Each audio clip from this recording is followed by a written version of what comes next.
John Miller of Nuveen Investments. John, can you give us a snapshot of the current municipal bond market as it relates to closed-end funds? Sure. First of all, breaking it out between credit quality and asset stability and interest rates, supply and demand, all important factors for a snapshot and for our outlook for 2016. First of all, on the credit quality front, general trends of improvement, even though there are, of course, going to be headline risks around high-profile credits that are struggling. But for the first time since 2008, in the year 2015, both Moody's and S&P were upgrading more issues than they were downgrading. Most of the downgrades are related to Puerto Rico or Illinois. Most of the rest of the country, fairly stable to improving credit trends. So we have a broadly stable asset class that has not experienced the kind of downturn from lower commodity prices. Because municipalities generally are not producing commodities, they're providing basic infrastructure, and they have stable revenue streams. Interest rates are always important. What's your view of the Fed policy toward rate hikes? The Fed clearly is looking for an opportunity to do what they would call normalization, and they've taken that first step on December 16th of 2015.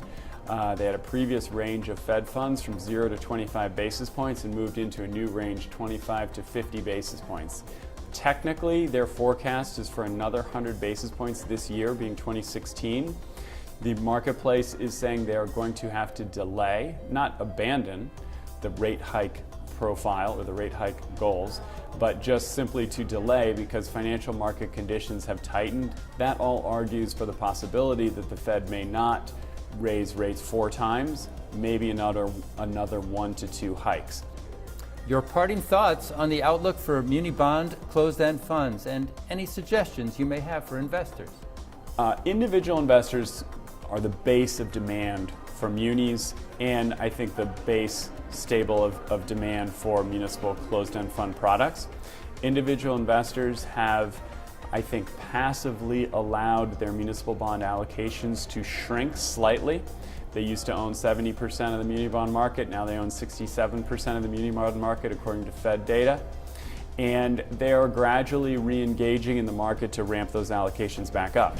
The benefits of those allocations include, of course, the tax exemption, the fact that tax rates are relatively high for high-income households, and in addition, the stability of the asset class and the fact that the asset class has not been tightly correlated to some other asset classes that have been more volatile. For more information and data on individual closed-end funds, visit our sponsor, cefconnect.com, the authority on closed-end funds.